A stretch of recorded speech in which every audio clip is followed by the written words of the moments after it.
নমস্কার বন্ধুরা, Santu academy YouTube চ্যানেলে তোমাদের স্বাগত। তো দেখো, আজকে আমরা যে রেলওয়ে তোমাদের বলেছিলাম, আমি রেলওয়ের উপর বেস করে যে সায়েন্স পার্ট, ম্যাথ তো থাকবেই তার সাথে সাথে, কিন্তু সায়েন্স, বিশেষ করে সায়েন্স পার্টটাকে আমি খুব সুন্দরভাবে তোমাদের কাছে উপস্থাপন করব। এবং যার জন্য আমি একটা চিন্তাধারা নিয়েছি, যেটা হচ্ছে, দেখো, আমি এই চ্যানেলে যদিও আমি কিছু জিনিস, কিছু তোমার পার্ট আমি বা কিছু সেট আমি এই চ্যানেলে দিতে থাকবো, কিন্তু আমি সায়েন্সের জন্য সম্পূর্ণ আলাদা কিন্তু একটা চ্যানেল প্রসেসিংয়ে চলছে, সেটা করতে চলেছি এবং সেটা কাজ প্রায় শেষের দিকে।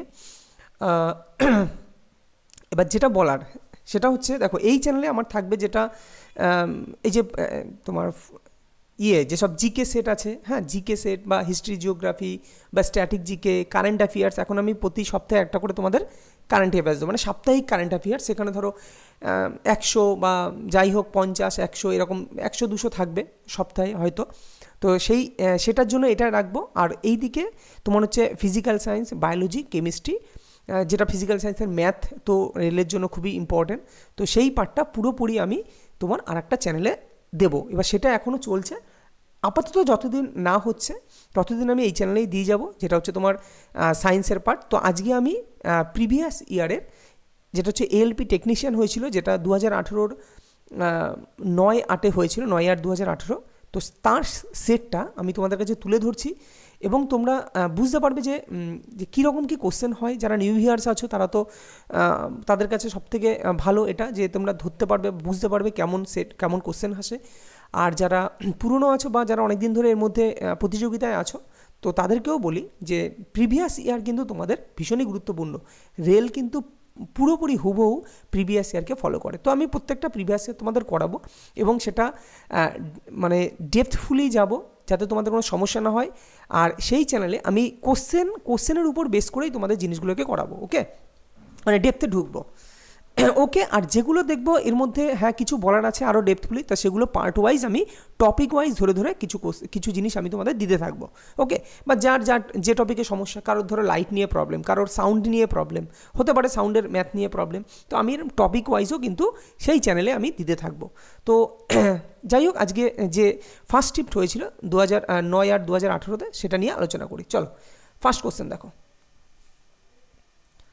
তো ফার্স্ট কোশ্চেন কী ছিল দেখো, বলছে একটি বর্তনীতে যদি প্রতিরোধকের এক সংখ্যাসমূহ সিরিজে যুক্ত করা হয়। এবার প্রশ্ন হচ্ছে যে সিরিজ, তোমার প্রথম কথা হচ্ছে প্রতিরোধকটা কী। তো প্রতিরোধক হচ্ছে রেজিস্ট্যান্স, যাকে বলা হয় রোধ। অর্থাৎ যদি কারেন্ট, ধরো আমি মনে করলাম এটা কারেন্টের ফ্লো হচ্ছে, তাহলে রেজিস্ট্যান্সের ফ্লো ঠিক অপোজিট দিকে হয়, এটা একটু মাথায় রাখবে।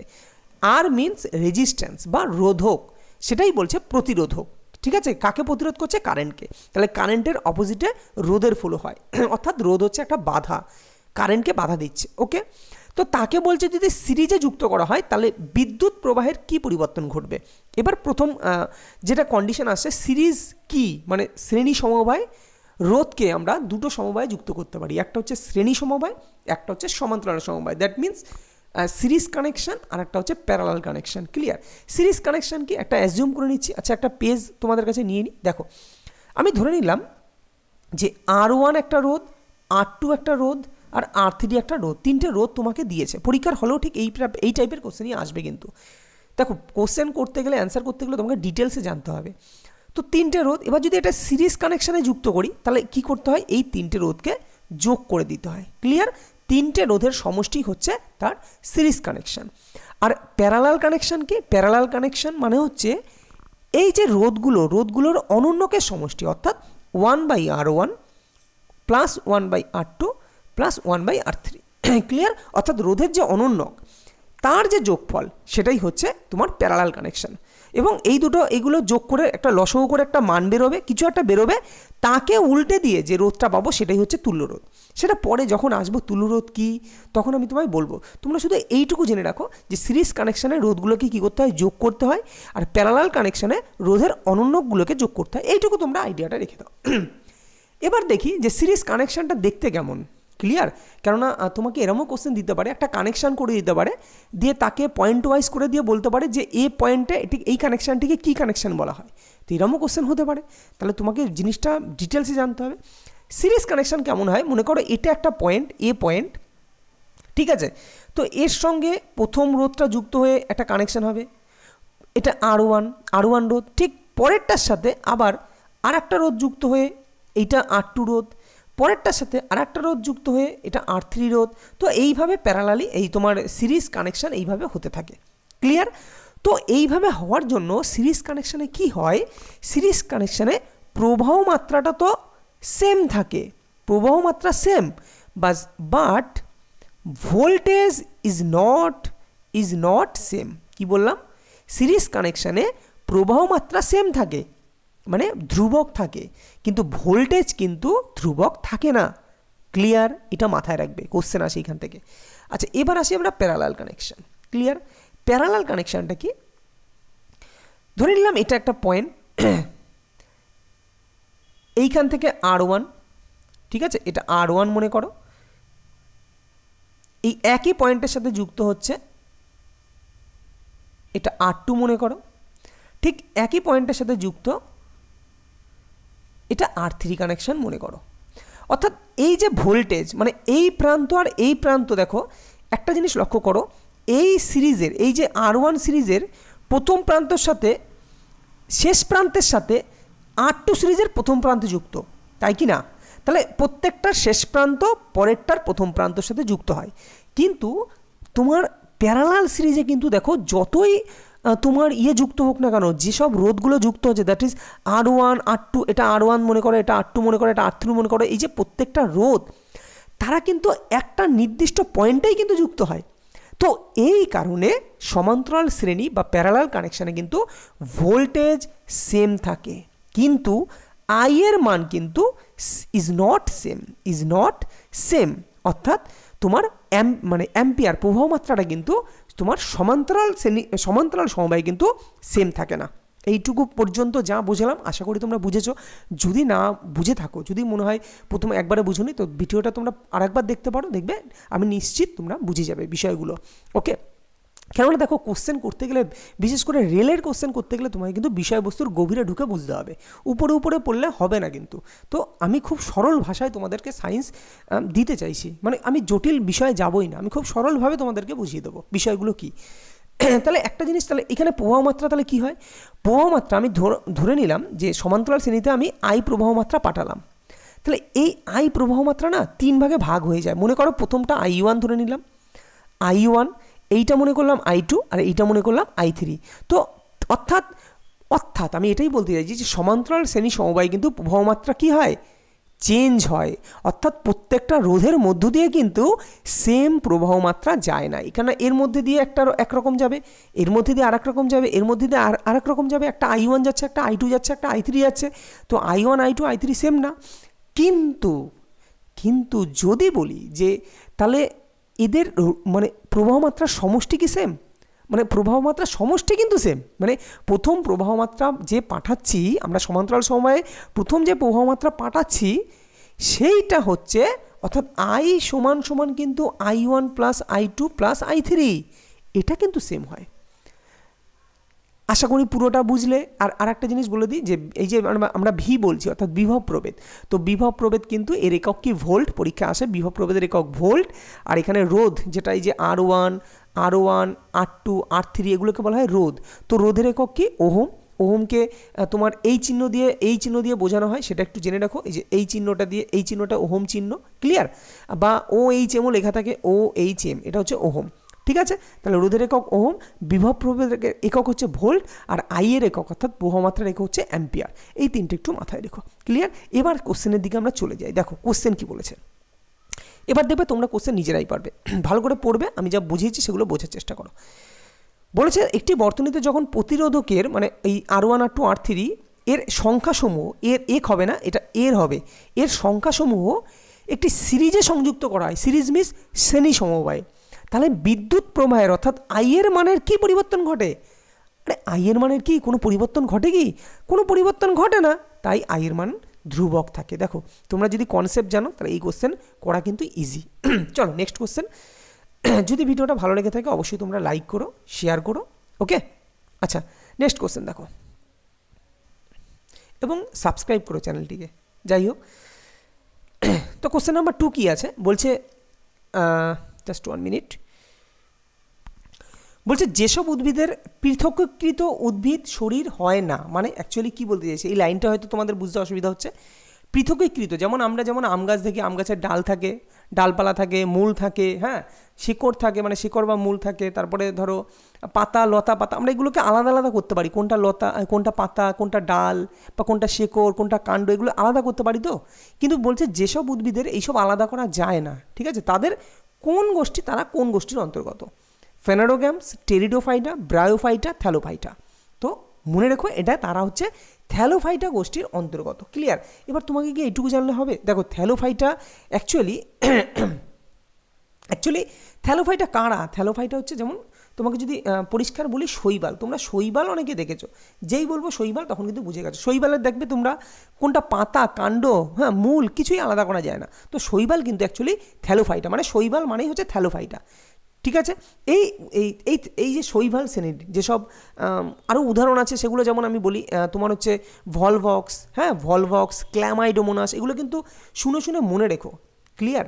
বা লিখে রাখতে পারো। কেন বলছি? দেখো ভলভক্স এবং ক্ল্যামাইডোমোনাস এই দুটো যে থ্যালোফাইটা যে উদ্ভিদ, তারা কিন্তু তোমার এককোষী। ক্লিয়ার? তাহলে ভলভক্স, ক্ল্যামাইডোমোনাস এককোষী।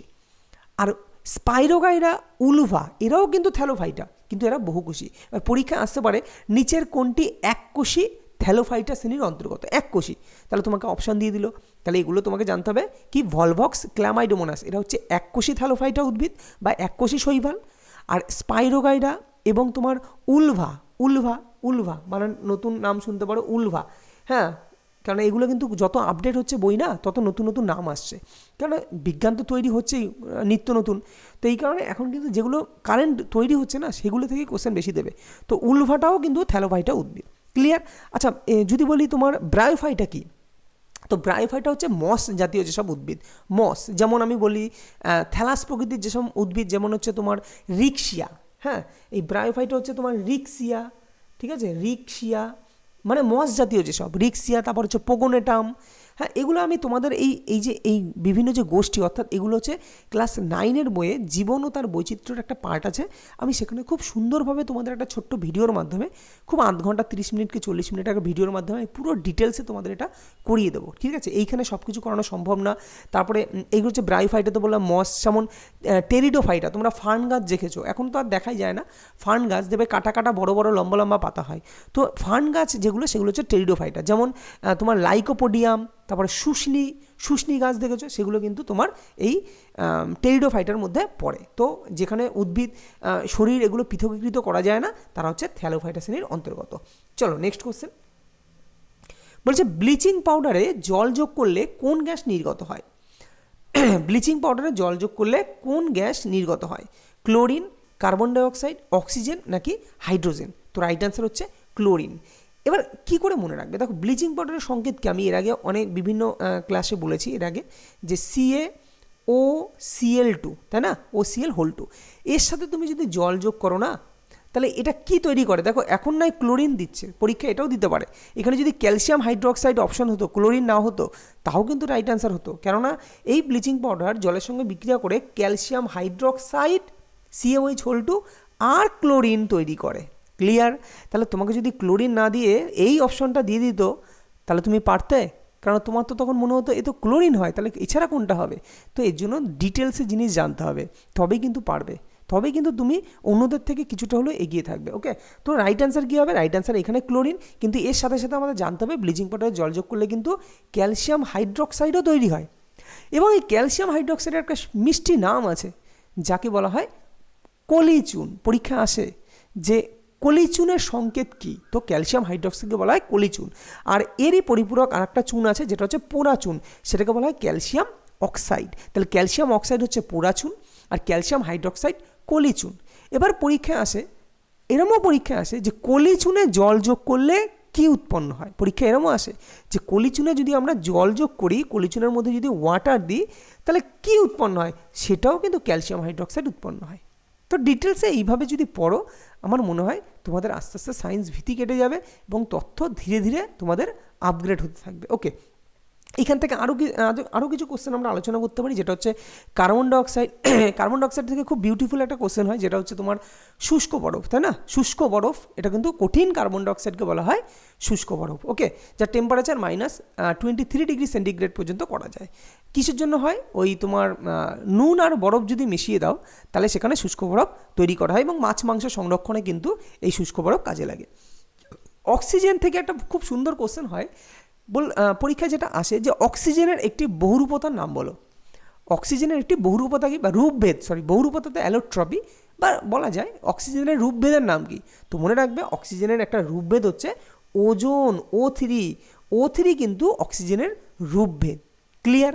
অক্সিজেন দিয়ে আরেকটা বিউটিফুল কোশ্চেন হয়, অক্সিজেনের আইসোটোপ। ক্লিয়ার?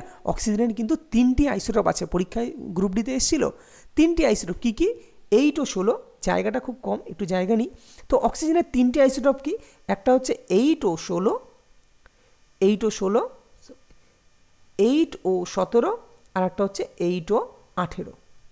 ক্লিয়ার? তো এইখানে আরেকটুখানি বলি, 8 ও 16, 8 ও 17, 8 ও 18, আমি এই দিয়ে বলেছিলাম যে নিচেরগুলোকে বলা হয়, যখন হাতের সামনে পেয়েছি তো এর পোস্টমর্টম করা উচিত। এই নিচেরগুলোকে বলা হয় কি? প্রোটন সংখ্যা বা ইলেকট্রন সংখ্যা বা পারমাণবিক ক্রমাঙ্ক। তাহলে অক্সিজেনের প্রোটন সংখ্যা বা ইলেকট্রন সংখ্যা বা পারমাণবিক ক্রমাঙ্ক সবসময় কিন্তু 8, কিন্তু ভর সংখ্যা কিন্তু পৃথক হতে পারে। ভর সংখ্যা কী হতে পারে? 16 হতে পারে, 17 হতে পারে, 18 হতে পারে। কিন্তু কোনটা বেশি পরিমাণে পাওয়া যায়? এবার পরীক্ষায় কোশ্চেন হতে পারে যে অক্সিজেনের কোন আইসোটোপটির প্রাচুর্য সবচেয়ে বেশি? তো মনে রাখবে 8 ও 16 এর প্রাচুর্য কিন্তু সবচেয়ে বেশি। ক্লিয়ার? আর এইখান থেকে নিউট্রন সংখ্যা কী করে বার করতে হয়? যে ভর সংখ্যা থেকে, অর্থাৎ 16 থেকে যদি আমরা 8 বাদ দিই, অর্থাৎ 8 হচ্ছে 8 ও 16 নিউট্রন সংখ্যা। ঠিক আছে? যদি এর নিউট্রন সংখ্যা বার করি তাহলে 17 থেকে 8 বাদ দেবো, অর্থাৎ 9 হচ্ছে 8 ও 17 নিউট্রন সংখ্যা। আর যদি এর নিউট্রন সংখ্যা বার করি, অর্থাৎ 18 থেকে যদি 8 বাদ দিই, অর্থাৎ 10 হলো 8 ও 18 নিউট্রন সংখ্যা। তাহলে তোমরা প্রোটন সংখ্যা, ইলেকট্রন সংখ্যা, নিউট্রন সংখ্যা কী করে বার করতে হয় এর সাথে সাথে এটাও শিখে গেলে। চলো, এর আগে যেটা ছিল কোশ্চেন, আমরা মূল কোশ্চেনে চলে যাই। আচ্ছা, হাইড্রোজেনের কটি আইসোটোপ? হাইড্রোজেনের আইসোটোপ নিয়ে একটুখানি বলি, না বললে নয়। হাইড্রোজেনের আমরা জানি 3টি আইসোটোপ, তাই না? হাইড্রোজেনের 3টি আইসোটোপ কী কী? তোমার হচ্ছে হাইড্রোজেনের 3টি আইসোটোপ কী কী? 1H1,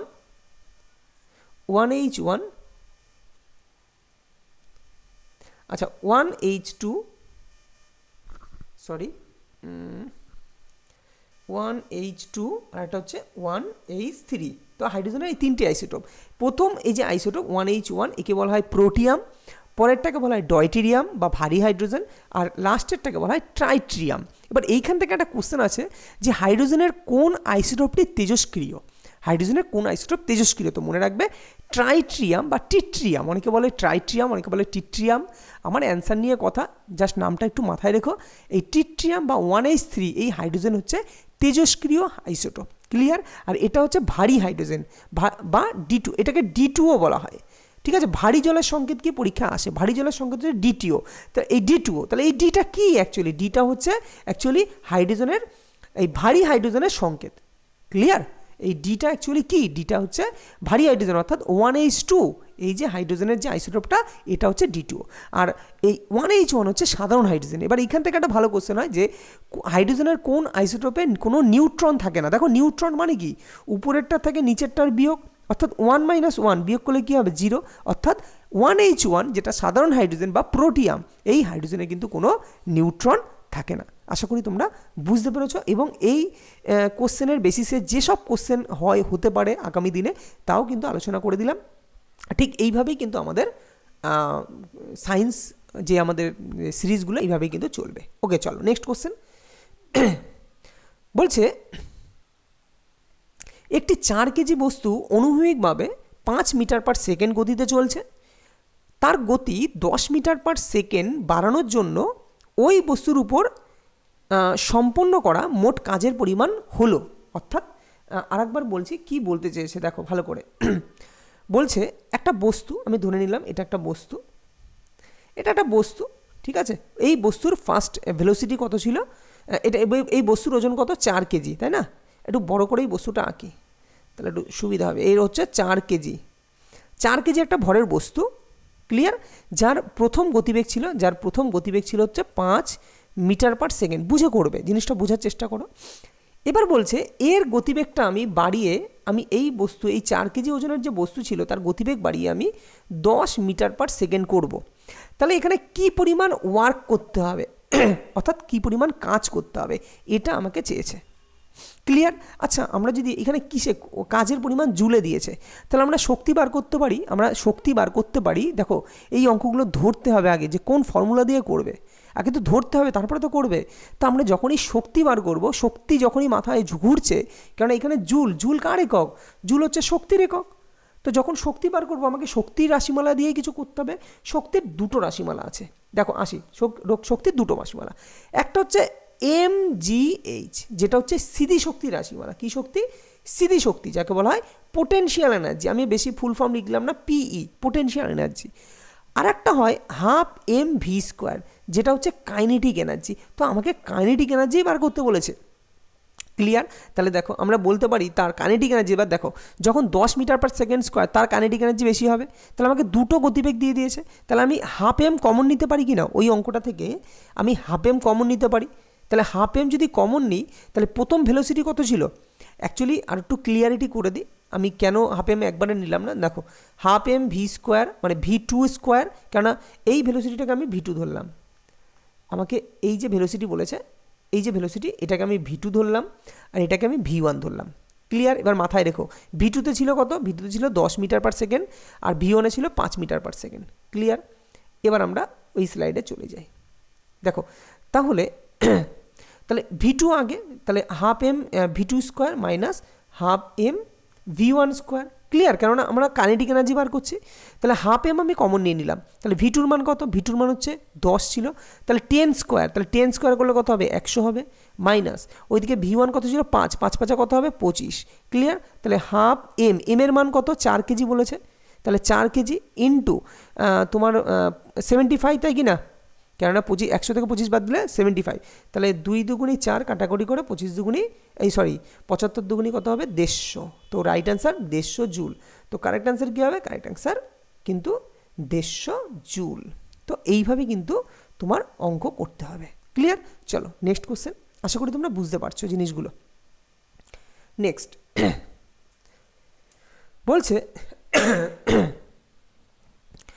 নিম্নলিখিত প্রক্রিয়াগুলির মধ্যে কোনটি দ্বারা বিশুদ্ধ গলিত আকরিক থেকে উচ্চ বিক্রিয়ার ধাতুগুলি নিষ্কাশন করা হয়? ভালো করে কোশ্চেনটা পড়বে। দেখো এই কোশ্চেনের অ্যান্সার করতে গেলে তোমাদের কিন্তু আগে ধাতুর একটা সক্রিয়তা শ্রেণী আছে, ঠিক আছে? সেই শ্রেণী অনেকে মনে রাখতে পারো না, কিন্তু আমি এমন একটা ট্রিক বলবো তোমাদের আর সেই শ্রেণী মনে রাখা নিয়ে কোনো চিন্তা হবে না, সেটা আমি ঠিক সময়ে বলে দেবো তোমাদের। তো বলেছে যে বিশুদ্ধ গলিত আকরিক থেকে উচ্চ বিক্রিয়ার মানে এই যে উচ্চ বিক্রিয়ার মানে কি? উচ্চ বিক্রিয়ার কথাটা বলতে হচ্ছে খুব সক্রিয় ধাতু যেগুলো, মানে সক্রিয় ধাতু মানে হচ্ছে তারা যাদের তুমি যদি ধরো তুমি যে ঘরে বসে আছো, তুমি এখন যেখানে বসে আছো, তুমি হাতে নিয়ে রাখলে না, সেই ধাতুটাকে হাতে নিয়ে রাখলে বায়ুর অক্সিজেনের সাথে সেই ধাতুটা বিক্রিয়া করে না তোমার হাত ফুটো হয়ে বেরিয়ে যাবে। যদি তুমি সোডিয়ামকে তোমার হাতে কিছুক্ষণ রেখে দাও না, তোমার হাত ফুটো হয়ে যাবে। তো this metal is called active metal, that is সক্রিয় ধাতু। তো যারা তড়িৎ রাসায়নিক শ্রেণীর যত উপরের দিকে থাকে, যেমন তোমার সোডিয়াম, তারপর পটাশিয়াম, হ্যাঁ এই ধাতুগুলি বিশেষ করে সোডিয়াম, পটাশিয়াম, লিথিয়াম, সবার উপরে আছে লিথিয়াম, সোডিয়াম, পটাশিয়াম, এই ধাতুগুলো না খুব সক্রিয় হয় যারা বায়ুর অক্সিজেনের সাথে ডিরেক্টলি বিক্রিয়া করে দেয় কোনো কন্ডিশন ছাড়াই, ঘরের টেম্পারেচারে। তো এই কারণে এই সব ধাতুকে কিন্তু তোমার যে নিষ্কাশন করা হয় সেটা কিন্তু তড়িৎ বিশ্লেষণ প্রক্রিয়ার মাধ্যমে, যেটাকে বলা হয় ইংলিশে বলা হয় ইলেকট্রোলাইসিস। তো ইলেকট্রোলাইসিস বিক্রিয়ার মাধ্যমে কিন্তু এই সব ধাতুকে তোমার কি করা হয়? তোমার বিশ্লেষণ করা হয়। ক্লিয়ার? এবার এইখানে একটা জিনিস আছে যেটা হচ্ছে দগ্ধীকরণ। দগ্ধীকরণ ব্যাপারটা বলবো পরে। তাপজারণ কি? তাপজারণ যেমন যেখানে কার্বন ব্যবহার করা হয় তাপজারণ পদ্ধতিতে, ঠিক আছে? এইগুলো কিন্তু ধাতু নিষ্কাশনের একটা পন্থা, এই যে রোস্টিং, তাপজারণ ব্যাপারটা। ক্লিয়ার? তো এই তাপজারণে এগুলো কি ধাতু নিষ্কাশনের একটা পন্থা। তো এই যেগুলো উচ্চ সক্রিয় ধাতু সেগুলো মনে রেখো, সেগুলো কিন্তু তড়িৎ বিশ্লেষণের মাধ্যমে কিন্তু তোমার ইয়ে করা হয়, ধাতু নিষ্কাশন করা হয়। এবার এখানে তড়িৎ বিশ্লেষণ যখনই এসছে, তো তড়িৎ বিশ্লেষণ থেকে দুটো কথা না বললে নয়, তোমাদের একটু বলি। দেখো, তড়িৎ বিশ্লেষণ হচ্ছে তোমার এমন একটা প্রসেস যেখানে ধাতু নিষ্কাশন করা হয়। কি হয়, সেইখানে একটা পাত্রে তোমার একটু জেনে রাখো, একটা ক্যাথোড থাকে, একটা অ্যানোড থাকে। ক্লিয়ার? খুব নর্মাল বিষয়। ক্যাটায়ন সবসময়, আমি যদি মনে করি এটা ক্যাথোড, এটা সি দিলাম, এটা অ্যানোড এ দিলাম, দ্যাট ইজ অ্যানোড। তো ক্যাটায়নগুলো সবসময় ক্যাথোডে যায়, আর অ্যানায়নগুলো সবসময় অ্যানোডে যায়। এগুলো একটু মনে রেখো। আর আর এই যে পাত্রটা, যে পাত্রে তড়িৎ বিশ্লেষণ করা হয় তাকে বলা হয় ভোল্টামিটার। ঠিক আছে, ভোল্টামিটার। তাহলে যে পাত্রে তড়িৎ বিশ্লেষণ করা হয় সেটাকে বলা হয় ভোল্টামিটার। ক্লিয়ার? আচ্ছা, পরীক্ষায় একটা খুব গুরুত্বপূর্ণ কোশ্চেন আসে যে জলে তড়িৎ বিশ্লেষণ করলে ক্যাথোডে অ্যানোডে কী উৎপন্ন হয়। দেখো, জল যখন বিয়োজিত হয়, জল ভেঙে H2O ভেঙে কী উৎপন্ন করে? H+ আর OH-। H+আর OH-। তো আমি কি বললাম, ক্যাটায়ন কোথায় যাবে? ক্যাথোডে। তাহলে ক্যাথোডে এই H+ কি করে, আর একটা H+-এর সঙ্গে বিক্রিয়া করে, মানে H+ প্রথমে কি করে, প্রথমে দেখো H+ সঙ্গে বিক্রিয়া না, জাস্ট 1 মিনিট। H+ কি করে, একটা ইলেকট্রন গ্রহণ করে প্রথমে H পরমাণুতে পরিণত হয়। সেই H পরমাণু আর একটা H-এর সাথে বিক্রিয়া করে H2-তে উৎপন্ন হয়। তাহলে ক্যাথোডে কি উৎপন্ন হয়? ক্যাথোডে হাইড্রোজেন উৎপন্ন হয়। এই জিনিস আর ভুলবে? বলো, ভোলা সম্ভব? ক্যাথোডে ক্যাটায়ন যায়, যেহেতু H+, তাই ক্যাথোডে গিয়ে হাইড্রোজেন উৎপন্ন হয়। ক্লিয়ার? আর অ্যানোডে কি হয়? এই OH- তোমার একটা ইলেকট্রন বর্জন করে প্রথমে OH পরমাণুতে পরিণত হয়। ক্লিয়ার? তো আর একটা OH পরমাণু আর একটা OH পরমাণুর সঙ্গে মিশে তোমার একটা উৎপন্ন করে জল। ঠিক আছে, জল আর একটা জল সংকেত হচ্ছে H2O, আর একটা অক্সিজেন উৎপন্ন করে, জল আর অক্সিজেন। এবার এখানে ব্যালেন্স করতে হয়।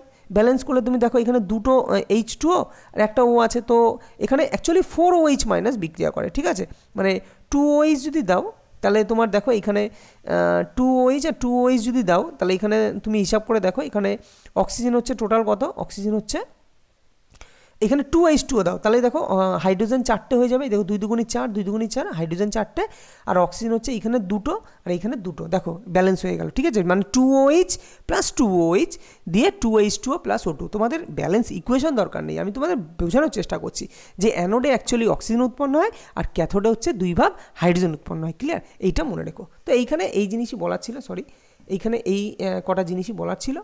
তো আমরা যেটা ডিস্টার্ব হচ্ছে এত পেনটা,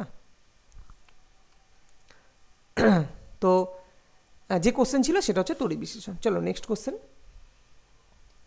বলছে বাতাসে একটি উত্তল আয়নার ফোকাস দৈর্ঘ্য হলো F। ওই আয়নাটিকে এমন একটি তরলে নিমজ্জিত করা হলো যার প্রতিসারাঙ্ক, এই প্রতিসারাঙ্ককে কী দিয়ে ডিনোট করা হয়? মিউ দিয়ে। হ্যাঁ, মিউ দিয়ে মনে রাখবে।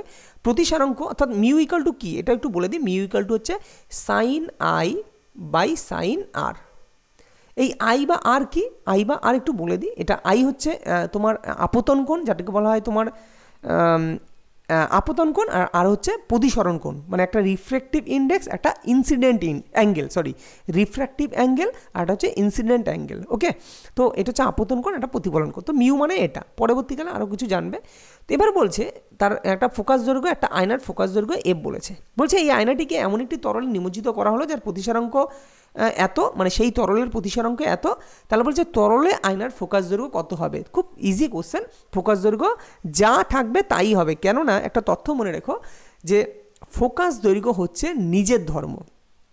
যেমন আমরা কি বলি, ভর বস্তু স্বকীয় ধর্ম, মাস, তাই না? মাস বা ভর এটা হচ্ছে বস্তু স্বকীয় ধর্ম। স্বকীয় ধর্ম মানে নিজের ধর্ম, মৌলিক ধর্ম। তাকে কোথাও নিয়ে গেলে ভরের কোনো পরিবর্তন হয় না, ভারের পরিবর্তন হয়। ঠিক সেইভাবে কোনো আয়না বা কোনো দর্পণের ফোকাস দৈর্ঘ্য হচ্ছে তার নিজস্ব ধর্ম। তাকে তুমি জলে ডোবাও, অ্যালকোহলে ডোবাও, বা যেখানে খুশি ডোবাও, তার ফোকাস দৈর্ঘ্যের কোনো পরিবর্তন হবে না। তো এই কোশ্চেনটা জাস্ট এই তথ্যের উপর বেস করে কোশ্চেনটা দিয়েছে। চলো নেক্সট কোশ্চেন। বলছে একটি ছুরি দিয়ে, কি বলছে, একটি ছুরি দিয়ে সহজে কাটা যেতে পারে এমন একটি ধাতুর নাম।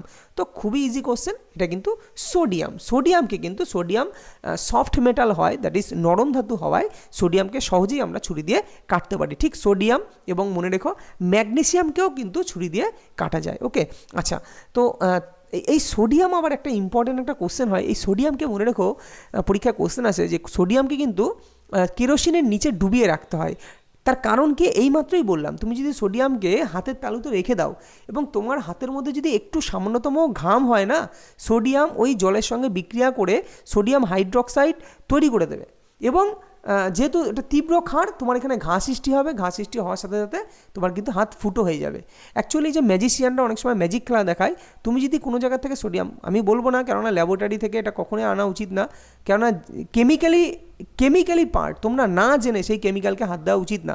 কোন কেমিক্যালের কী রিয়াকশান যে জানবে সেই হাত দেওয়া উচিত। তো ওই সোডিয়ামকে তুমি যদি জলের মধ্যে ছেড়ে দাও না, জলের আগুন ধরে যাবে। ক্লিয়ার? তো সোডিয়াম এতটা পরিমাণ রিয়াক্টিভ মেটাল, তো এই কারণে সোডিয়ামকে কেরোসিনের নিচে কিন্তু ডুবিয়ে রাখতে হয় যাতে বায়ুর সঙ্গে তার সংস্পর্শে না আসে। তামা দিয়ে যদি কিছু বলি, এই যে তোমার তামা দিয়ে অনেক কোশ্চেন হয়, যেটা হচ্ছে তুমি জানো পিতলে তামা থাকে, পিতলে হচ্ছে তোমার তামা আর জিঙ্ক থাকে। আচ্ছা, এখানে আরও একটা কোশ্চেন হয় খুব সুন্দর, যে CuCO3 অর্থাৎ বেসিক কপার কার্বনেট, হ্যাঁ, CuCO3 এটা কিসে তৈরি হয়? এটা তৈরি হয় তোমার হচ্ছে তামার তৈরি কোনো জিনিস তুমি যদি দীর্ঘদিন বায়ুতে রেখে দাও, তাহলে সবুজ বর্ণের, দেখো পরীক্ষা আসে যে তামার তৈরি কোনো জিনিসকে যদি দীর্ঘদিন বায়ুতে রেখে দেওয়া হয় বা ফেলে দেওয়া হয়, তাহলে কী রঙের কি পদার্থ উৎপন্ন হয় সেটা মনে রাখবে, যে সবুজ বর্ণের কিন্তু একটা বেসিক কপার কার্বনেটের একটা আস্তরণ পড়ে, অর্থাৎ যার সংকেত হচ্ছে CuCO3, তার সঙ্গে জলের অণু থাকে। অ্যালুমিনিয়াম মনে রেখো, অ্যালুমিনিয়ামের একটা খুব সুন্দর লবণ যেটা Al2O3 অর্থাৎ অ্যালুমিনিয়াম অক্সাইড। এটা লবণ বলা যাবে, এটা লবণ ঠিক না, বা বলতে পারো এটা অক্সাইড, এটা একটা অক্সাইড। তো এই অক্সাইড কিন্তু উভয়ধর্মী অক্সাইড, যাকে বলা হয় অ্যামফোটেরিক, যাকে বলা হয় উভয়ধর্মী। তো অ্যালুমিনিয়াম অক্সাইড কিন্তু উভয়ধর্মী অক্সাইড। তো এটাও মনে রাখো। অ্যালুমিনিয়াম আর একটা জিনিস দেয় যেটা অ্যালুমিনিয়ামের ভীষণ ইম্পর্টেন্ট, যেটা হচ্ছে AlOH, যেটা হচ্ছে এটা হচ্ছে অ্যালুমিনিয়াম হাইড্রোক্সাইড, যেটা বললাম AlOH, এটা অ্যালুমিনিয়াম হাইড্রোক্সাইড। আর Al2O3 এটাকে বলা হয় অ্যালুমিনা, বা এটাকে অ্যালুমিনিয়াম অক্সাইডও বলা যায়, কিন্তু ভালো নাম হচ্ছে অ্যালুমিনা, ঠিক আছে। আর এই যে অ্যালুমিনিয়াম হাইড্রোক্সাইড যেটা বললাম, এটা কিন্তু একটা ক্ষারীয় অক্সাইড। ক্লিয়ার? ওকে, চলো নেক্সট কোশ্চেন। তো এইখান থেকে রাইট অ্যান্সার কোনটা হবে? Right answer sodium. তো চলো নেক্সট কোশ্চেন, পরবর্তী কোশ্চেন দেখা যাক। দেখো ভিডিও কিন্তু জানো, জিনিস জানতে গেলে, জিনিস বুঝতে গেলে তাহলে কিন্তু ভিডিও একটু লেন্দি হবে। যদি তোমাদের কাছে মনে হয় যে হ্যাঁ আমাদের ভিডিও লেন্দি হচ্ছে, তাহলে তোমরা জানিও, আমি চেষ্টা করব ছোট করতে, তাহলে আমাকে জিনিস কম দিতে হবে, এই হচ্ছে ব্যাপার, বা অন্য জায়গায় বলতে হবে, প্রত্যেকটা আলাদা জায়গায় বলবো। ওকে, চলো। বলছে অযৌন জনন যৌন জননের থেকে ভিন্ন, যেহেতু অযৌন জননে মানে কোনটা হয় যার জন্য যৌন জনন থেকে ভিন্ন। এবার তোমাকে জানতে হবে যে অযৌন জনন আর যৌন জনন কাকে বলে। তুমি যদি এটা না জানো তাহলে তুমি কি করবে, তাই কি না? ওকে, দেখো এবার অ্যাকচুয়ালি দেখো, যৌন জনন হচ্ছে যে জনন প্রক্রিয়ায় গ্যামেট উৎপন্ন হয় মানে যেখানে শুক্রাণু এবং ডিম্বাণু অর্থাৎ স্ত্রী পুরুষ বা পিতা মাতা এদের মিলন হয়, মিলনের মাধ্যমে যে জনন হয় সেটা হচ্ছে তোমার যৌন জনন। আর অযৌন জনন কিন্তু একটাই অংশ থেকে জননের মাধ্যমে কিন্তু তোমার যে গ্যামেট না মানে রেণুর মাধ্যমে কিন্তু সেই জনন সম্পন্ন হয়। ক্লিয়ার? অর্থাৎ আমরা বলতে পারি অযৌন জননের একক হচ্ছে রেণু, আর তোমার যৌন জননের একক হচ্ছে গ্যামেট। তার মানে কি অযৌন জননটা কিন্তু একটা অংশ থেকেই হয়, অর্থাৎ আমি যদি নর্মাল ভাষায় বলি স্ত্রী স্ত্রী পুরুষ পুরুষ, ব্যাপারটা হচ্ছে এটা। ক্লিয়ার? তো এই কারণে যে এর অ্যান্সার যেটা হবে, বলেছে নতুন প্রাণীগুলি তাদের পিতামাতার সাথে অনুরূপ হয়। দেখো অযৌন জননের মাধ্যমে কি হয়, যে তৈরি হয় না সে পুরো হুবহু সেম। কিন্তু যেমন আমি যদি বলি অযৌন জনন কারা দেখায়, একটা এক্সাম্পল যেমন বলি অ্যামিবা, স্পাইরোগাইডা, ক্লামাইডোমোনাস, এরা কিন্তু অযৌন জননের মাধ্যমে সম্পন্ন করে। তো এরা কিন্তু ঠিক অ্যামিবা যেমন দেখতে হয়, ঠিক পরের অ্যামিবাও কিন্তু তেমনই দেখতে হয়। ক্লিয়ার? তো এই কারণে এরা অযৌন জনন পদ্ধতিতে কিন্তু জনন সম্পন্ন করে। কিন্তু আমি যদি বলি মানুষ, যেমন আমরা পিতামাতার উভয়েরই কিছু না কিছু গুণ পাই, কিন্তু আমি কি হুবহু কি পিতার মতো, বা আমরা কি হুবই একটা মেয়ে যে জন্মগ্রহণ করে সে কি পুরোপুরি মায়ের মতোই হয়? পুরো সেম নিশ্চয়ই মায়ের মতো হয় না, তাদের ডিএনএ চেঞ্জ হয়। তো এটাই আমি বলতে চাইছি যে এটা রাইট অ্যান্সার এটা হবে, এ হবে। এর কারণ কি? এর কারণ হচ্ছে নতুন প্রাণীগুলি পিতামাতার সাথে হুবহু অনুরূপ হয় সেটা অযৌন জননে। অযৌন জননে কিন্তু এই যে পিতামাতার সাথে হুবহু সেম হয়, মানে সেম দেখতে হয়। তো এটাই হচ্ছে রাইট অ্যান্সার। বাকিগুলো যেমন সন্তানদের মধ্যে কিছু পার্থক্য দেখা যায়, অবশ্যই সেটা যৌন জননে। আচ্ছা, প্রজননে গ্যামেটের সৃষ্টি হয়, অবশ্যই যৌন জননে গ্যামেটের সৃষ্টি হয়।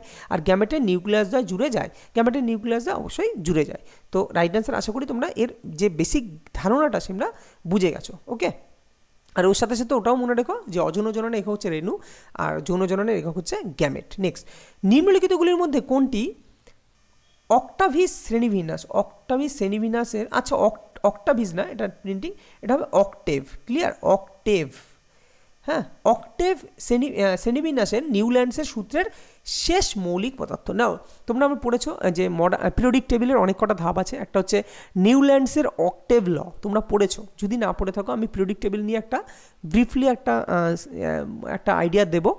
টোটাল হোল পিরিয়ডিক টেবিল নিয়ে আমি তোমাদের একটা লেকচার দেবো, তাতে তোমাদের মোটামুটি কম্পিটিটিভ এক্সামের জন্য কিন্তু তোমরা তৈরি হয়ে যাবে সেটা বললে। তো আজকে জেনে নাও যে অক্টেভ রুল আছে। তো অক্টেভ রুল, সেখানে একটা নিউল্যান্ডসের অক্টেভ সূত্রের বা অক্টেট ল, যেটা অক্টেভ ল যেটা বলেছে, সেই সূত্রের শেষ মৌলিক পদার্থ কোনটি? তো এটা কিন্তু পরীক্ষায় আসে। তো শেষ মৌল যেটা সেটা কিন্তু থোরিয়াম। আর মনে রাখো টোটাল 56টা মৌল ছিল। টোটাল নিউল্যান্ডসের যে অক্টেভ সূত্র ছিল বা সেখানে যে পিরিয়ডিক টেবিল ছিল সেখানে টোটাল কিন্তু 56টা মৌল ছিল। আর প্রথম মৌল হচ্ছে হাইড্রোজেন। সেই সময় সবার ক্ষেত্রেই প্রথম মৌল হাইড্রোজেন, আর তখন কিন্তু টোটাল 56টা মৌলের মধ্যে শেষ মৌল হচ্ছে থোরিয়াম। ক্লিয়ার? আর এখানে লোহা, তারপরে আর্গন, এগুলো আর কি তোমার লোহা যেমন সন্ধিগত মৌল। এবার সন্ধিগত মৌল বললেই তো হবে না, কেন সন্ধিগত মৌল বলা হয় সেটা তোমাদের ডিটেলসে একবার দিয়ে তোমাদের বলে দেবো সন্ধিগত মৌল কী এবং কেমন কীভাবে হয়। নেক্সট কোশ্চেন হচ্ছে রোধের এসআই একক কী? দেখো রোধের এসআই একক কিছুক্ষণ আগে বললাম ওহম, তাই কি না? রোধের এসআই একক ওহম। আর জুল কার একক? জুল হচ্ছে তোমার শক্তির একক, বলে দিলাম। নিউটন কি? নিউটন হচ্ছে বলের এসআই একক, তাই কি না? বলের এসআই একক নিউটন। আর কুলম্ব হচ্ছে তোমার তড়িতাধান, কিউ, যেটাকে বলা হয় তড়িতাধান। হ্যাঁ, তড়িৎ প্রবাহ মাত্রা কিন্তু অ্যাম্পিয়ার, কিন্তু তড়িতাধানের একক হচ্ছে কুলম্ব। চলো নেক্সট কোশ্চেন।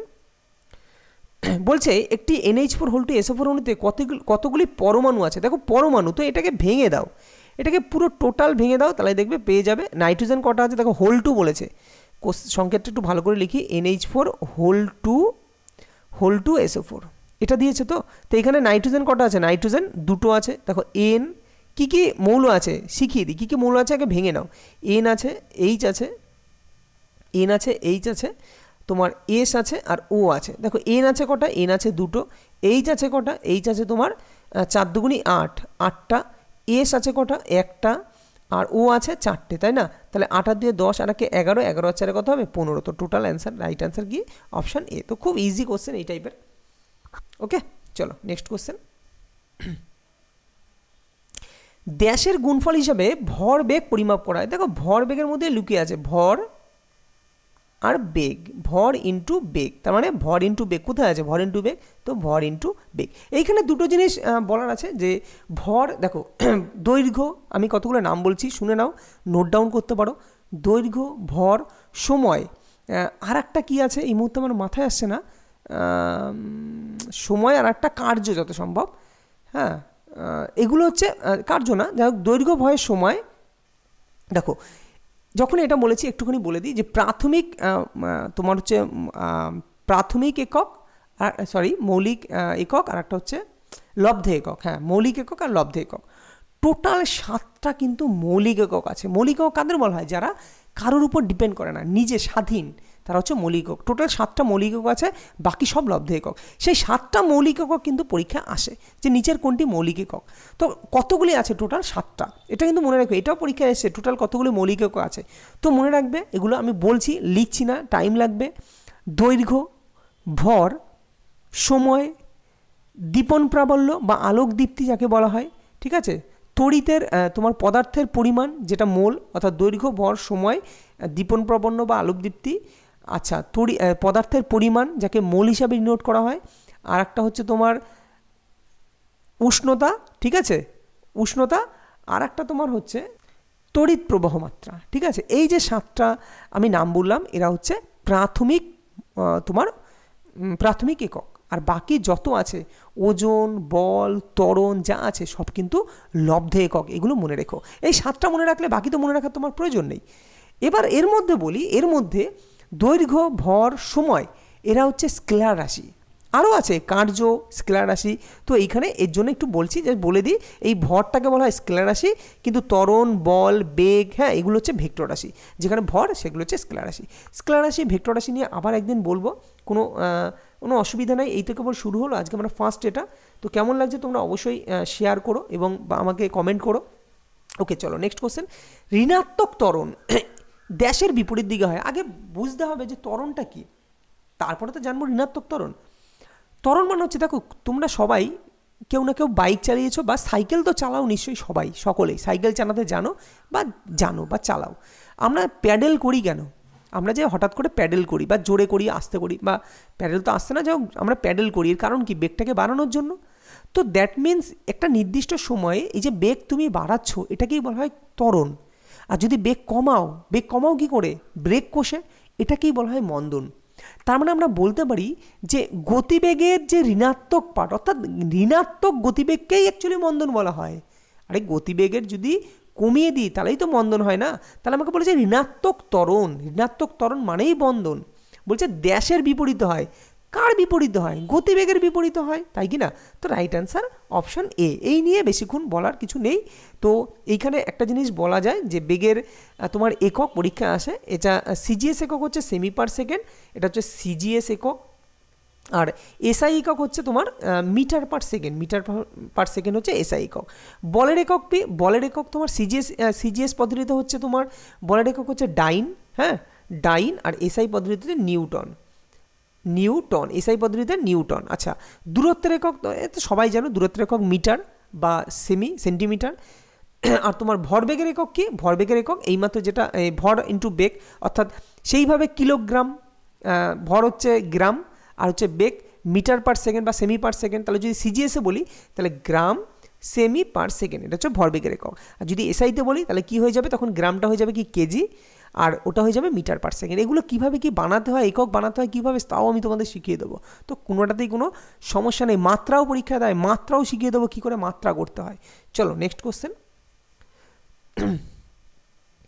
বলছে মেন্ডেলিফের পর্যায় সারণীতে মৌলগুলির ধর্ম তাদের কোন বৈশিষ্ট্য অনুযায়ী পর্যায়ক্রমে পুনরাবৃত্ত হয়? দেখো এইমাত্র আমরা নিউল্যান্ডসের অক্টেভ ল পড়লাম কি না? তো মনে রাখবে, এই যে তিনি যে পর্যায় সারণী বানিয়েছিলেন সেটা হচ্ছে পারমাণবিক ভরের উপর বানিয়েছিলেন। ঠিক মেন্ডেলিফও কিন্তু এই যে পর্যায় সারণী যে বানিয়েছিলেন সেটা কিন্তু এই পারমাণবিক ভরের উপর ভিত্তি করে কিন্তু মেন্ডেলিফ বানিয়েছিলেন। তাহলে পারমাণবিক ক্রমাঙ্কের উপর কে বানিয়েছিলেন? এই যে আধুনিক পর্যায় সূত্র, যেটা মোজলের পর্যায় সূত্র বলা হয়, মোজলে এই আধুনিক পর্যায় সূত্র কিন্তু দিয়েছিলেন। আর সেই মোজলের যে পর্যায় সূত্র সেটা কিন্তু পারমাণবিক সংখ্যা বা পারমাণবিক ক্রমাঙ্কের উপর কিন্তু সীমাবদ্ধ, বা তার উপরেই কিন্তু প্রতিষ্ঠিত কি আধুনিক পর্যায় সারণী। তাহলে যদি পরীক্ষায় আসে আধুনিক পর্যায় সারণী কিসের উপর তৈরি, কার উপর ভিত্তি করে তৈরি করা হয়েছে? পারমাণবিক সংখ্যা বা পারমাণবিক ক্রমাঙ্কের উপর ভিত্তি করে তৈরি করা হয়েছে। আধুনিক পর্যায় সারণীতে কটা পর্যায় আছে? তো মনে রাখবে 7টা পিরিয়ড আছে, আর 18টা শ্রেণী আছে, 18টা ক্লাস বা গ্রুপ আছে, ঠিক আছে। আর 18 নং গ্রুপকে কি বলা হয়? 18 নং গ্রুপকে বলা হয় তোমার নোবেল গ্রুপ, ক্লিয়ার, বা নিষ্ক্রিয় গ্রুপ। এবং এইখানে একটা গুরুত্বপূর্ণ কোশ্চেন আসে যে 18 নং গ্রুপের অস্তিত্ব কিন্তু মেন্ডেলিফের পর্যায় সারণীতে ছিল না। পরীক্ষা আসে যে মেন্ডেলিফের পর্যায় সারণীতে কোন গ্রুপের অস্তিত্ব ছিল না? তো মনে রেখো, এই নোবেল গ্যাস বা নিষ্ক্রিয় গ্রুপের কোনো অস্তিত্ব ছিল না। এবং মেন্ডেলিফের যখন পর্যায় সারণী তৈরি হয়েছিল তখন মেন্ডেলিফ কেবলমাত্র 63টি মৌলই কিন্তু আবিষ্কার করতে পেরেছিলেন, এবং উনি কিন্তু বাকিদের জন্য ফাঁকা স্থান রেখে গিয়েছিলেন। তো এটা ওনার একটা বিশাল বড় একটা কৃতিত্ব। অবশ্যই উনি আগের থেকেই ভবিষ্যৎবাণী করে গিয়েছিলেন যে কোথায় কোথায় আর কে বসবে। তো এই কারণেই দেখবে একা বোরন, একা অ্যালুমিনিয়াম এগুলো পড়াবো, আমি তোমাদের এর আগে সেটাও দিয়েছি। তো এগুলো কেন এসছে, কীভাবে এসছে, খুব সুন্দর ইন্টারেস্টিং লাগবে। মানে সায়েন্স এত সুন্দরভাবে পড়া যায় না, সত্যি বলছি। যারা আমার যারা ভিউয়ার্স আছো, তোমরা সায়েন্স পড়লেই বুঝতে পারবে সায়েন্স এত রোমাঞ্চকর, এত সুন্দরভাবে পড়া যায়। চলো নেক্সট কোশ্চেন। বলছে 1 কিলোওয়াট ঘন্টা, এটাকে বলে 1 K for kilo, W for watt, H for ঘন্টা। 1 কিলোওয়াট ঘন্টা, এটা এর মান কত? তো এটা পরীক্ষায় আসে কিন্তু। তো ডিরেক্ট তোমাদের মনে রাখতে হবে, এটা কিন্তু অপশন সি, অর্থাৎ 3.6 ইন্টু 10⁶ জুল। তো এটা কিন্তু তোমাদের ডিরেক্টলি মনে রাখতে হবে। ওকে, তবে এইখানে একটা জিনিস বলি, এই যে কিলোওয়াট ঘন্টা, এটা কিসের একক? এটা কিন্তু তড়িৎ শক্তি মাপার একক। এই যে আমাদের বাড়িতে যে কারেন্ট, যখন কারেন্টের থেকে লোক আসে বলে আপনাদের এত বিদ্যুৎ খরচ হয়েছে, এত ইউনিট বিদ্যুৎ খরচ হয়েছে, তো বিদ্যুৎ এই যে ইউনিট মাপার এককই হচ্ছে, তড়িৎ শক্তি মাপার এককই হচ্ছে কিলোওয়াট ঘন্টা। তো এই বিওটিটাকে অ্যাকচুয়ালি লেখা হয় বিওটি, অর্থাৎ board of trade unit, board of trade unit. এটা কিন্তু ওয়াট ইন্টু ঘন্টা, এটাকেই লেখা হয়, পরীক্ষায় আসে তোমার watt, W T, watt into hour by 1000। তো এটাও পরীক্ষা আসতে পারে যে এক বিওটি সমান কী লেখা যায়? এক বিওটি হচ্ছে ওয়াট ইন্টু ঘন্টা বাই 1000। এইটা দিয়ে কিন্তু অঙ্ক আসে, পরে যখন অঙ্ক করাবো তখন এই জিনিসটা বোঝাবো। বুঝলে? ওকে, চলো। একটি পরমাণুর নিউট্রন সংখ্যা কি বলছে? একটি পরমাণুর নিউট্রন সংখ্যা এর সমান, মানে নিউট্রন সংখ্যা সমান কি লেখা যায়? সিম্পল, তোমাদের আমি কি বলেছিলাম যে ভর সংখ্যা মানে কি? ভর সংখ্যা বা মাস নাম্বার মানে কি? ভর সংখ্যা মানেই হচ্ছে প্রোটন সংখ্যা, আমি আর বেশি লিখলাম না, প্রোটন সংখ্যা প্লাস নিউট্রন সংখ্যা, তাই কি না? তাহলে নিউট্রন সংখ্যা সমান কী হবে? তোমরা নিজেরা বলো। ভর সংখ্যাকে এম দিয়ে ডিনোট করি আমি সবসময়, তাহলে মাস নাম্বার এম মাইনাস পি। তাহলে দেখো কোথায় আছে ভর সংখ্যা মাইনাস পি, মানে পারমাণবিক সংখ্যা। তো রাইট আনসার কী হবে? Right answer option A. তাহলে একটা জিনিস দেখেছো, তুমি যদি ডেপথফুলি পড়ো এবং জিনিসগুলো ক্লিয়ারলি জানো, তাহলে কিন্তু তোমার অ্যান্সার করতে কিন্তু খুব সহজ এবং তোমরা তাড়াতাড়ি করতে পারবে।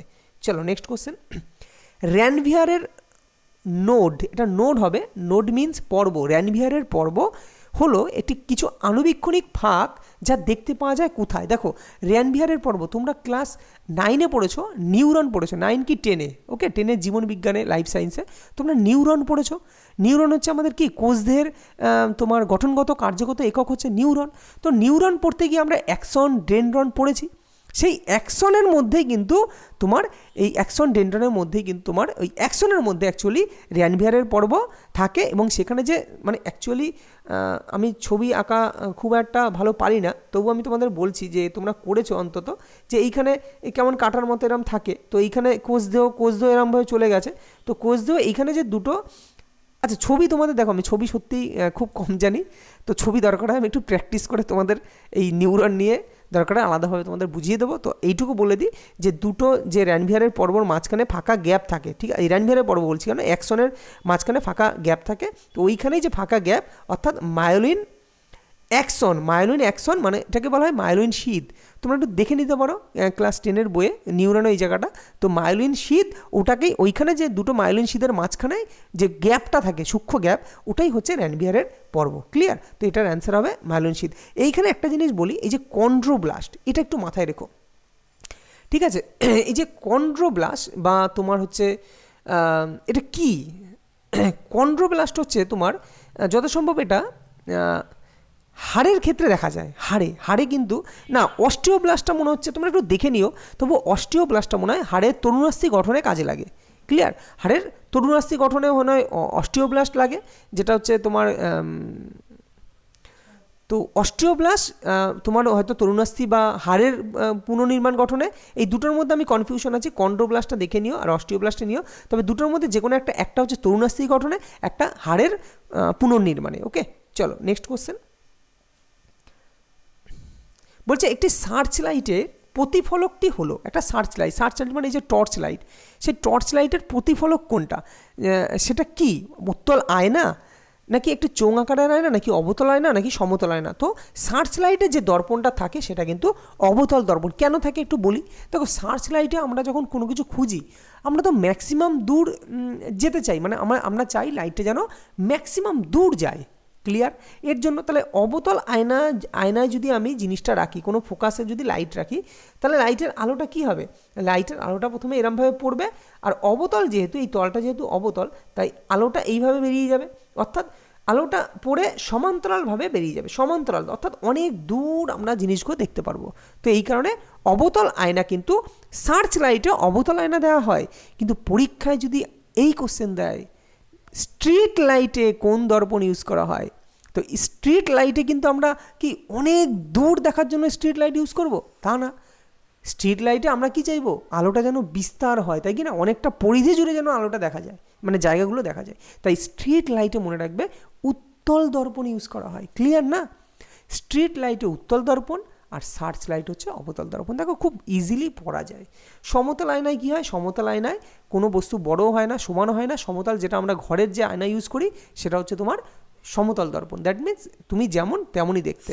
আর সেলুনে কী দর্পণ ব্যবহার করা হয়, পরীক্ষা আসে। সেলুনে কিন্তু অ্যাকচুয়ালি কি, যে আমাদের যে চুলদাড়ি যারা কেটে দেয় তারা যেন জায়গাটা, বা আমরা যখন দেখি যে দেখি তো গোপটা ঠিক আছে কি না, তো সেটা তো বড় করে দেখতে, তবেই তো দেখতে পারবো না, বড় করে দেখতে হবে।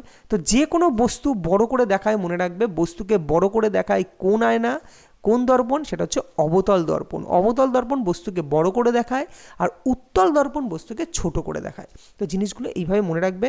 এবং দর্পণ, মিরর, কনভেক্স মিরর, হ্যাঁ কনকেভ মিরর নিয়ে তোমাদের আবার ভালো একটা ক্লাস দেবো। তোমাদের সব মিরর ফিরর এগুলো সব টেনশন দূর হয়ে যাবে, গ্যারান্টি। তো চলো নেক্সট কোশ্চেন। তো রাইট অ্যান্সার অবতল আয়না। নেক্সট, নিম্নলিখিত কোনটি স্যাফ্রোট্রফ? স্যাফ্রোট্রফ মানে যেটা বলে স্যাফ্রোফাইট উদ্ভিদ, মানে মৃতজীবী। তো মৃতজীবী কারা? এখানে মানুষ নো, শ্যাওলা ও তো থ্যালোফাইট, পায়রা না, মাশরুম। তো মাশরুম হচ্ছে মৃতজীবী উদ্ভিদ। এরা মৃতজীবী আরও আছে, সেগুলো পরে আলোচনা করা যাবে। নেক্সট কোশ্চেন, কেননা ভিডিওটা লম্বা হয়ে যাচ্ছে মনে হচ্ছে। লাল পিঁপড়ের দেহে কোন অ্যাসিড উপস্থিত থাকে? Malic acid, tannic acid, oxalic acid, formic acid. তো ফর্মিক অ্যাসিড কিন্তু লাল পিঁপড়ের দেহে উপস্থিত থাকে, যার সংকেত হচ্ছে, পরীক্ষায় আসে যে ফর্মিক অ্যাসিডের সংকেত নিচের কোনটি? HCOOH। যার আর এক নাম হচ্ছে মিথানোইক অ্যাসিড। কেন, কী করে মনে রাখবে? আমি বলেছি একটা কার্বনে কী হয়, একটা কার্বনে মিথ হয়। তো যেহেতু এখানে ফর্মিক অ্যাসিডে একটা কার্বন আছে, তো মিথ যোগ অ্যাসিড, তো মিথানোইক অ্যাসিড। ঠিক আছে? তারপর আরও অক্সালিক অ্যাসিড কোথায় পাওয়া যায়? টমেটোতে পাওয়া যায় অক্সালিক অ্যাসিড, পালং শাকে অক্সালিক অ্যাসিড পাওয়া যায়। তো এইভাবে কিন্তু আরও অনেক কিছু বলার থাকে, বাট এরকম 20টা করেই আমি সেট দেবো এবং সেইগুলোর উপর ডিটেলসে এক্সপ্লেনেশন দেবো। তো যদি তোমাদের ভালো লাগে অবশ্যই সেটা ভিডিওটা লাইক করো, শেয়ার করো, এবং প্লিজ যারা নিউ ভিউয়ার্স আছো তারা প্লিজ চ্যানেলটিকে সাবস্ক্রাইব করো। তো আজকের মতো এখানেই শেষ। এটাই আমার ফার্স্ট ভিডিও। কেমন হলো বা তোমাদের কাছে বুঝতে পারছো কিনা সেটা কমেন্ট করে আমাকে জানিও প্লিজ। ওকে, দেখা হবে পরবর্তী কোনো ভিডিওতে।